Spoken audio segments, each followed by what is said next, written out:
नमस्कार, जनतंत्र टीवी देख रहे हैं आप। मैं हूं आपके साथ साहिल धुलिया। बुलेटिन की शुरुआत करेंगे। उत्तराखंड नई आबकारी नीति के अनुसार वित्तीय वर्ष 2025 और 2026 में सरकार द्वारा उन शराब की दुकानों को परमानेंट बंद करने के निर्देश जारी कर दिए गए हैं जहां हर बार स्थानीय लोगों का विरोध देखने को मिलता है।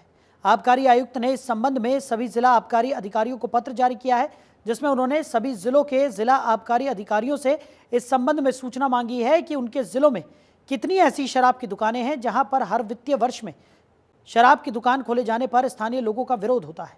इस संबंध में आबकारी आयुक्त ने सभी जिलाधिकारियों को जन विरोध और जन संवेदनाओं को देखते हुए नई शराब की दुकानों को परमानेंट बंद करने के दिशा निर्देश दिए हैं जहां पर विरोध चला आ रहा है। उन्होंने कहा है कि स्थानीय जन आक्रोश और मात्र शक्तियों की जन भावनाओं को देखते हुए इन दुकानों को बंद करने का फैसला मुख्यमंत्री के निर्देश में लिया गया है।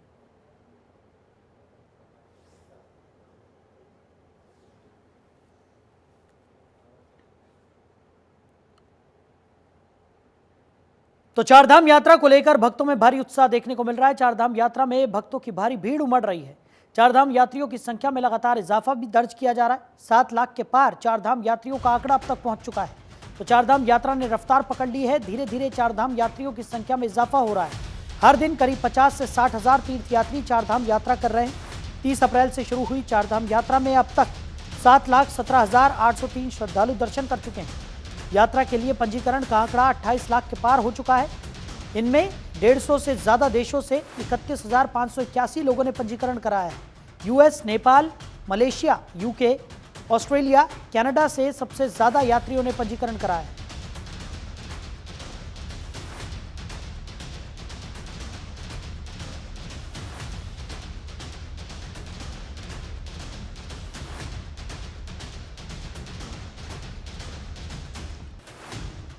तो चारधाम यात्रा में श्रद्धालुओं का आंकड़ा लगातार बढ़ता हुआ दिखाई पड़ रहा है। धीरे धीरे ये यात्रा रफ्तार पकड़ती हुई नजर आ रही है। तो अब तक कितने श्रद्धालुओं ने दर्शन किए हैं, ग्राफिक्स के जरिए आपको बता दें। 7 लाख से ज़्यादा श्रद्धालुओं ने दर्शन कर लिए हैं।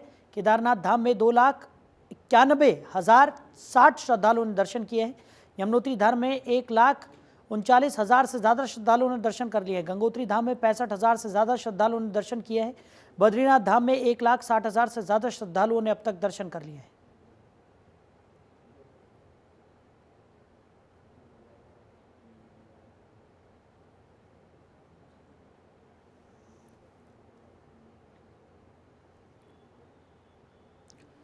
उधर पंच केदारों में चतुर्थ केदार श्री रुद्रनाथ मंदिर के कपाट खोलने की प्रक्रिया शुरू हो गई है। 18 मई को ब्रह्म मुहूर्त में विधि विधान से रुद्रनाथ मंदिर के कपाट श्रद्धालुओं के लिए खोल दिए जाएंगे। इस बार रुद्रनाथ की यात्रा को स्वव्यवस्थित करने के लिए वन प्रभाग की ओर से ईडीसी का गठन किया गया है। साथ ही यात्रा के लिए श्रद्धालुओं की संख्या भी निर्धारित कर दी गई है। इस साल यात्रियों की धारण क्षमता के अनुरूप प्रतिदिन 140 श्रद्धालुओं की संख्या निर्धारित की गई है। ऐसे में यात्रा के सुचारू संचालन के लिए केदारनाथ वन्य जीव प्रभाग की ओर से यात्रियों के ऑनलाइन पंजीकरण के लिए वेबसाइट तैयार की गई है, जिसमें रुद्रनाथ आने वाले सभी यात्रियों को अनिवार्य रूप से पंजीकरण कराना होगा। रुद्रनाथ मंदिर की यात्रा इस वर्ष वन प्रभाग की ओर से गठित ईडीसी के माध्यम से संचालित की जाएगी।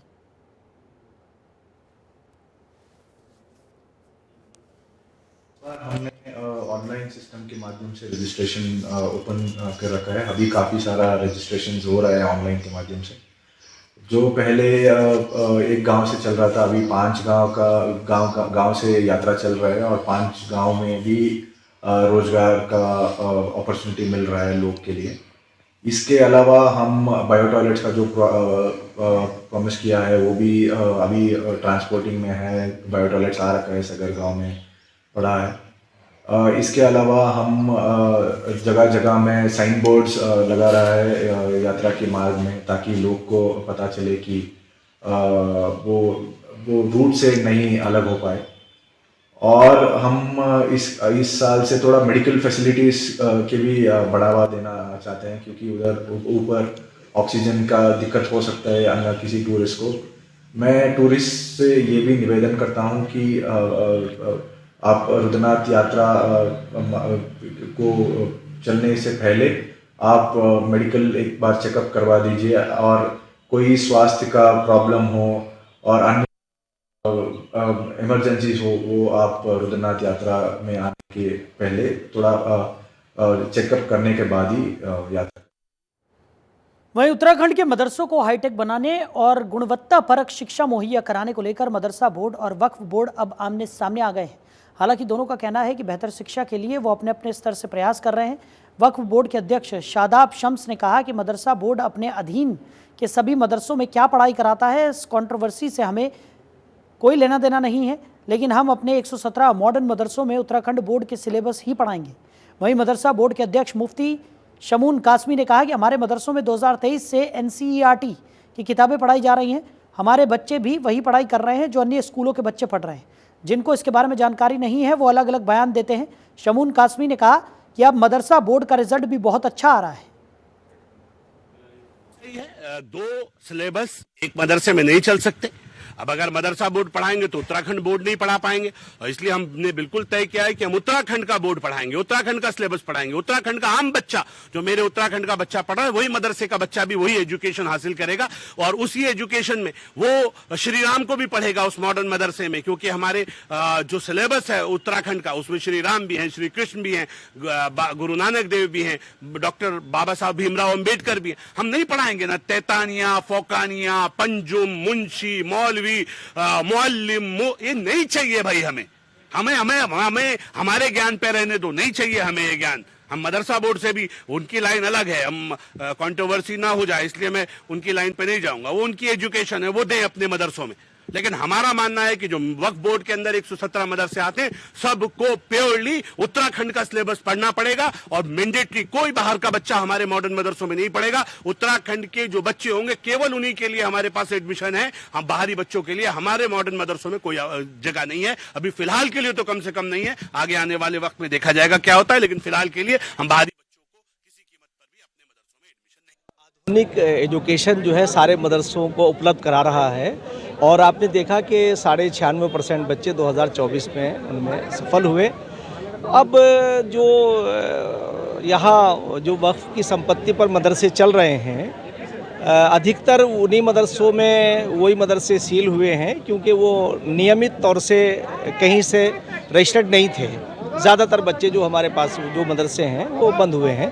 तो ये तो मैं नहीं समझता हूँ कि जो एक और सब्जेक्ट आया तहतानिया, फोकानिया, और उसका तो आपको बताएं कि ये बिल्कुल जैसे गुरुकुलम के अंदर धर्मशास्त्र की एजुकेशन होती है और उसमें उसके साथ आधुनिक एजुकेशन दी जाती है। हमने आधुनिक एजुकेशन को धार्मिक एजुकेशन के साथ साथ जोड़ा है ताकि वो बच्चे कल मेन स्ट्रीम से जुड़ करके अपने पैरों पे खड़े हो सके। और माननीय मुख्यमंत्री श्री पुष्कर सिंह धामी जी और उनकी सरकार का यही विज़न है कि हर बच्चा जो है उसे आधुनिक एजुकेशन मिलनी चाहिए ताकि वो समाज में अपना सर उठा करके स्वयं रोजगार हासिल कर सके।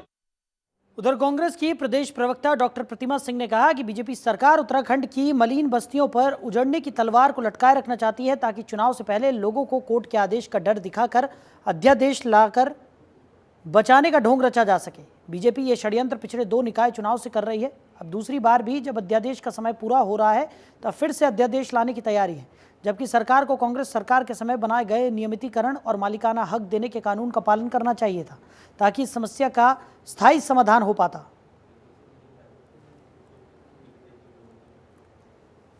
तो कांग्रेस की प्रदेश प्रवक्ता ने बीजेपी पर यह हमला किया है।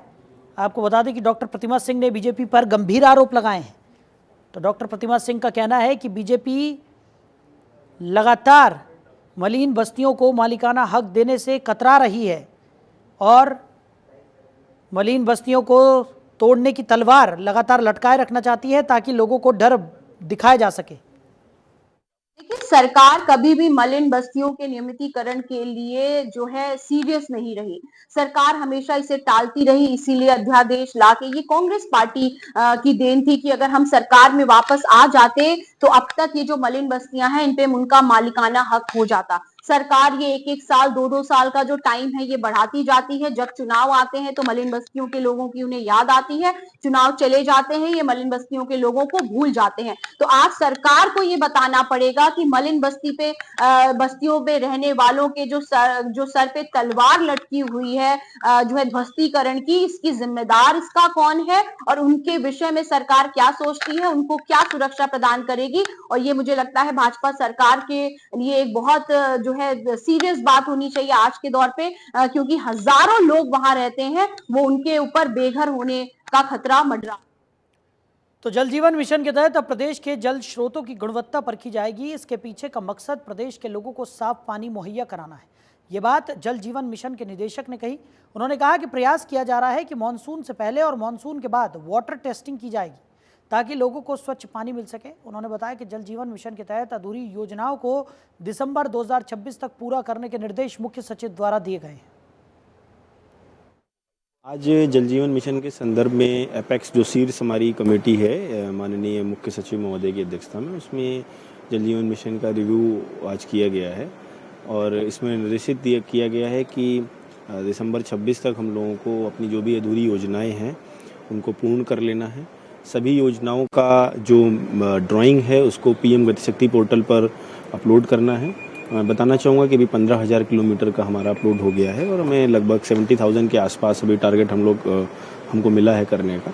तो पीएम गतिशक्ति के बारे में भी रिव्यू किया गया है और ये प्रयास है कि सभी जगह जो वाटर क्वालिटी है उसकी भी टेस्टिंग की जाए, प्री मानसून और पोस्ट मानसून। उसके बारे में भी निर्देश जारी किए गए हैं कि समय से वाटर क्वालिटी की टेस्टिंग कराई जाए और लोगों को बताया जाए कि पानी की गुणवत्ता कैसी है और यदि कहीं किसी भी पानी के स्रोत में या किसी वाटर क्वालिटी का कोई इशू आता है तो जल निगम जल संस्थान उसको एड्रेस करेंगे विदिन 24 आवर्स ताकि लोगों को साफ स्वच्छ पानी हम पहुंचा सकें। तो दून अस्पताल में ओपीडी में हर रोज करीब 3,000 मरीज इलाज के लिए पहुंचते हैं। इसके अलावा सैकड़ों मरीज भर्ती भी रहते हैं, जबकि इमरजेंसी में रोजाना सैकड़ों की संख्या में मरीज आते हैं। लेकिन अस्पताल में फायर सेफ्टी को लेकर बड़ी लापरवाही देखने को मिली है। इस लापरवाही से किसी समय बड़ी अनहोनी होने का खतरा भी बना हुआ है। दरअसल दून अस्पताल में फायर सेफ्टी ऑडिट के दौरान कई खामियां मिली। दमकल विभाग की टीम ने फायर वाटर पंप को शुरू किया तो उसकी बैटरी ही नहीं चली। 4 अग्निशमन यंत्र भी खराब मिले। इससे ये पता चलता है कि लंबे समय से फायर सेफ्टी का रिहर्सल नहीं किया गया था। ये सब तब सामने आया है जब हाल ही में भारत पाकिस्तान तनाव के बीच पूरे देश में सुरक्षा मॉक ड्रिल की गई।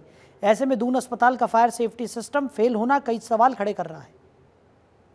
हमने अपनी टीम को भेजा था कल, जो है ये गए और जिन्होंने चेक किया अपनी टीम के साथ, जो हमारे इंचार्ज साहब जो फायर स्टेशन के हैं, तो इन्होंने वहाँ कमियाँ पाई। उनके जो पंप ऑटो मोड पे नहीं थे और डीजल पंप की जो है बैटरी नहीं थी उसमें, कि जो कि मतलब गलत है, बहुत ही गलत है, क्योंकि जो ये घटना कब हो जाएगी किसी को पता नहीं होता।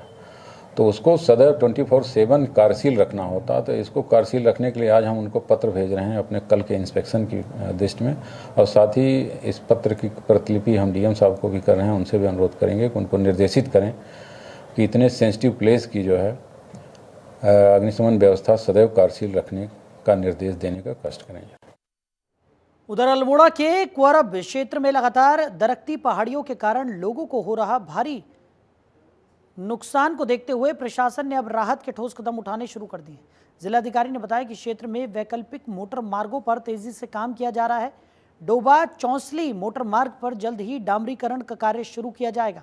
इसके अलावा क्वारब से करीब 200 मीटर पहले एक वैली ब्रिज का निर्माण करते हुए लगभग 7 किलोमीटर लंबी वैकल्पिक सड़क बनाई जाएगी। इस सड़क के निर्माण कार्य को आपदा काल से पहले ही शुरू कर दिया जाएगा, जिससे आपातकालीन स्थिति में यातायात बाधित ना हो और लोगों को असुविधाओं का सामना न करना पड़े। इसमें काफी तेज गति से प्रशासन और राष्ट्रीय राजमार्ग, हमारा पीडब्ल्यूडी विभाग सब लोग काम कर रहे हैं। और जैसे कि पता है आप लोगों को कि भारत में काफ़ी लैंडस्लाइडिंग हो रहा है। वो जियो टेक्निकल घटनाएं हैं, जियोग्राफिकल घटनाएं हैं, उसको रोका जाना संभव नहीं है। लेकिन उसमें नीचे एक 17.5 करोड़ का टेंडर हो चुका है, ऑलरेडी काम हो रहा है, जिसमें हम नीचे से पाइप वो करते हुए स्ट्रेंथिंग उसकी कर रहे हैं और उसमें लगभग 40% तक वर्क हो चुका है। क्योंकि अब ज़मीन से ऊपर जब काम आएगा तो दिखना शुरू हो जाएगा। इसके अतिरिक्त जो मलबा निस्तारण और उसकी ट्रीटमेंट है, उसके लिए भारत सरकार ने 50 करोड़ से अधिक रुपये स्वीकृत कर दिए हैं। उसमें टेंडर हुआ था, लेकिन टेंडर में जो टेंडर लोगों ने डाले 46% बिलों पे चले गए हैं और इतने बिलों पे काम देना जो है निश्चित तौर पे भारत सरकार के मानकों में, तो उसकी जो संबंधित है उसकी। उधर हल्द्वानी उपजिलाधिकारी ने संबंधित अधिकारियों के साथ लालकुआं क्षेत्र का स्थलीय निरीक्षण किया। उपजिलाधिकारी ने संबंधित प्रशासनिक टीम के साथ विभिन्न कॉलोनियों का स्थलीय निरीक्षण करते हुए नालों और जलभराव की स्थिति से प्रभावित स्थानों का निरीक्षण किया। इस दौरान उपजिलाधिकारी ने जलभराव की गंभीर समस्या को ध्यान में रखते हुए जल निकासी व्यवस्था को तत्काल दुरुस्त करके नालों की सफाई कार्य में तेजी लाने के लिए निर्देश भी दिए।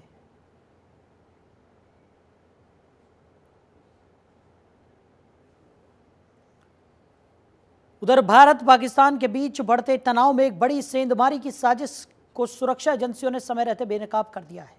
पंजाब के भटिंडा आर्मी कैंट से एक पाकिस्तानी जासूस की गिरफ्तारी हुई है।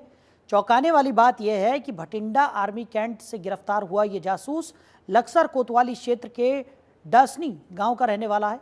बताया जा रहा है कि रकीब पिछले 5 सालों से भटिंडा में सेना के कैंट एरिया में दर्जी का काम कर रहा था। तो इस दौरान वो पाकिस्तान की खुफिया एजेंसियों से जुड़ गया और आर्मी की संवेदनशील जानकारी बाहर भेजने लगा। हरिद्वार एसएसपी ने इस बात की पुष्टि करते हुए बताया कि रकीब के परिवार के अन्य सदस्य भी विभिन्न शहरों में सिलाई का कार्य करते हैं। जांच एजेंसियों को अगर रकीब के संबंध में कुछ और संदिग्ध सुराग मिलते हैं तो हरिद्वार पुलिस उन्हें पूरा सहयोग भी देगी। राकिब पुत्र इकबाल जो पिछले 3 वर्ष से बठिंडा में रह रहा था, मूलतः वह लक्सर के डॉसनी क्षेत्र का रहने वाला है। इसके वेयरअबाउट्स के बारे में चेक किया गया, अन्य जानकारी की गई तो ये बात संज्ञान में आई है कि इसके जो अन्य 4 भाई हैं वो भी अलग अलग जगह पे टेलरिंग का काम करते हैं और इसके जो रिश्तेदार हैं उनके बारे में भी जानकारियां इकट्ठा की जा रही हैं और अगर कोई सूचना या इस तरीके की कोई भी साझा करने की बात आएगी तो हरिद्वार पुलिस इसमें अभी कार्य कर रही है और जो भी एजेंसी इसमें लगी हैं या इसमें जो भी आगे जो कार्रवाई करेंगी या शक पूछताछ की जाएंगी उसमें हरिद्वार पुलिस पूरी तरीके से सहयोग करेगी। तो हरिद्वार रुड़की विकास प्राधिकरण के स्पोर्ट्स कॉम्प्लेक्स में निम्न आय वर्ग के खिलाड़ियों को फ्री ट्रेनिंग दी जा रही है। ट्रायल के बाद चयन किए गए खिलाड़ियों को फ्री क्रिकेट किट भी दी गई, जिसके बाद खिलाड़ियों की ट्रेनिंग शुरू कर दी गई है। फ्री ट्रेनिंग और किट पाकर खिलाड़ी खासे उत्साहित नजर आए। खिलाड़ियों का कहना है कि वो पूरी मेहनत से ट्रेनिंग लेंगे और आगे खेलकर अपने स्कूल और शहर का नाम भी रोशन करेंगे। सिलेक्शन हो चुका है, आज हम ट्रेनिंग पे आ रखे हैं और यहाँ में ट्रेनिंग पे बहुत सारी स्कॉलरशिप के द्वारा चीज़ें दी जा रही है। किट वगैरह उसमें बहुत सारी हैं, किट पैड वगैरह सारी चीज़ निःशुल्क दी जा रही है और बहुत अच्छा लग रहा है यहाँ आने के बाद। और मेहनत करेंगे कि आगे बढ़िया खेलें और बढ़िया और स्टेट तक जा सके खेलने के लिए। अब यहाँ निःशुल्क दी जा रही है, बाकी तो बहुत मुश्किल रहता है आम घर के लिए। बेसिकली कुछ दिन पहले आज से क्रिकेट, फुटबॉल और बैडमिंटन के 2 सरकारी स्कूलों से बच्चों का ट्रायल लिया गया था। तो आज बैडमिंटन का हम 1 हफ्ते पहले उनको किट प्रोवाइड किया था और उनका ट्रेनिंग भी शुरू हो गया है। तो आज जो फुटबॉल और जो क्रिकेट के बच्चों का सिलेक्शन हुआ था उनको आज किट प्रोवाइड कराया गया है और आज से तो हरिद्वार की सड़कों पर स्टंटबाजों की गुंडागर्दी अब नहीं चलेगी। चलती कार से झूमते और झांकते युवकों की हरकतों पर पुलिस ने शिकंजा कस लिया है। वीडियो वायरल होते ही हरकत में आई रानीपुर पुलिस ने कार को सीज किया और युवकों के खिलाफ चालान की कार्रवाई भी की। एसपी सिटी ने बताया कि ड्रिंक एंड ड्राइव के तहत कार्रवाई की गई। युवकों को ट्रैफिक नियमों का पाठ पढ़ाते हुए भविष्य में इस तरह की हरकत न दोहराने की सख्त चेतावनी दी गई। हरिद्वार पुलिस का साफ संदेश है कि सड़कों पर स्टंट नहीं, सिर्फ नियमों का सम्मान चलेगा। रात बीएचईएल क्षेत्र का एक वीडियो वायरल हुआ, उस पर रात ही पुलिस द्वारा कार्रवाई की गई है, गाड़ी को सीज किया गया है और जितने भी युवक इसमें थे इन सबका जो है ड्रंकन ड्राइविंग में चालान किया गया। जो भी नाबालिग जो है हमारे यहाँ स्टंट गाड़ियाँ चला रहे हैं उनके विरुद्ध समय समय पे हमारी पुलिस द्वारा जो है चेकिंग अभियान चलाया जा रहा है, उनके विरुद्ध कार्रवाई की जा रही है और उनकी काउंसलिंग उनके मदर फादर की भी की जा रही है कि इनको वाहन न दें। लेकिन इस पर भी आप इसके बावजूद जो है ये चलाते हैं तो उनके विरुद्ध हम प्रॉपर कार्रवाई पुलिस के द्वारा स्कूलों में पुलिस निरंतर और हमारी थानों की पुलिस निरंतर जो है हम सभी स्कूलों में जाते हैं। और तो पहलगाम में आतंकी हमले और पंजाब के भटिंडा में आर्मी कैंट में लक्सर के युवक द्वारा पाकिस्तान के लिए जासूसी करने के बाद पुलिस अलर्ट हो चुकी है। रुड़की पुलिस ने सेना और पुलिस की वर्दी बनाने और बेचने वाले दुकानदारों को हिदायत दी है।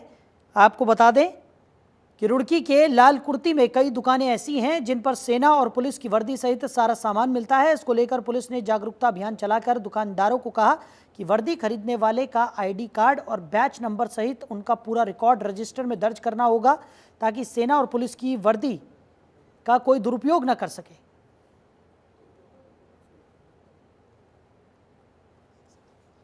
ये काम है कि वे दुकानें जो वर्दी यूनिफॉर्म सेल करती हैं उनको प्रॉपर चेक करें। तो इसके लिए थानों को हम निर्देश दे रहे हैं।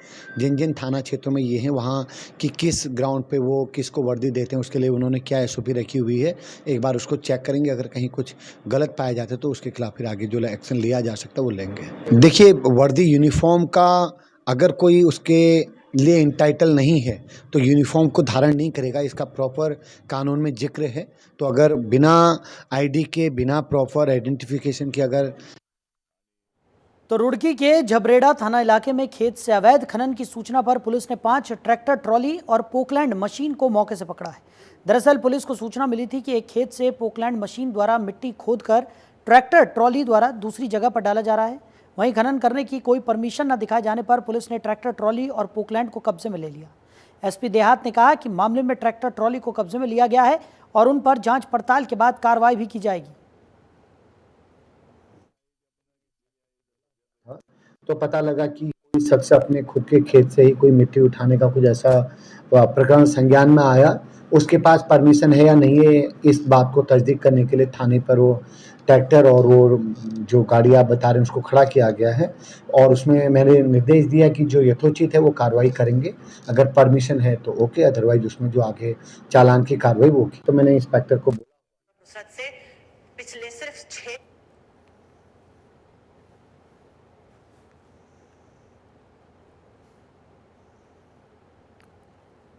वहीं अल्मोड़ा नगर के बीचों बीच स्थित भीड़भाड़ वाले क्षेत्र में आग लग गई। घटना में डेयरी को खासा नुकसान पहुंचा। सूचना मिलते ही पुलिस और दमकल की टीम मौके पर पहुंची और करीब आधे घंटे की मशक्कत के बाद आग पर काबू पा लिया गया। आसपास की दुकानों में आग फैलने की आशंका के चलते दमकल की 3 गाड़ियों को लगाया गया। पुलिस अधिकारियों के अनुसार आग लगने का कारण गैस सिलेंडर से रिसाव बताया जा रहा है। आग के कारण दुकान मालिक और उनका बेटा भी झुलस गए, जिनको अस्पताल में भर्ती कराया गया। फिलहाल नुकसान का आकलन किया जा रहा है। ये गोपाल डेयरी में 9:35 सूचना आई कि गोपाल डेयरी के पास में आग लगी हुई है। 3 गाड़ियों के सही में मैं अपनी टीम के साथ यहाँ पहुंचा और इसको कंट्रोल करके 20 मिनट में हमने आग को पूरी। तो फिलहाल इस बुलेटिन में मेरे साथ इतना ही। आप बने रहिए और देखते रहिए जनतंत्र TV। नमस्कार।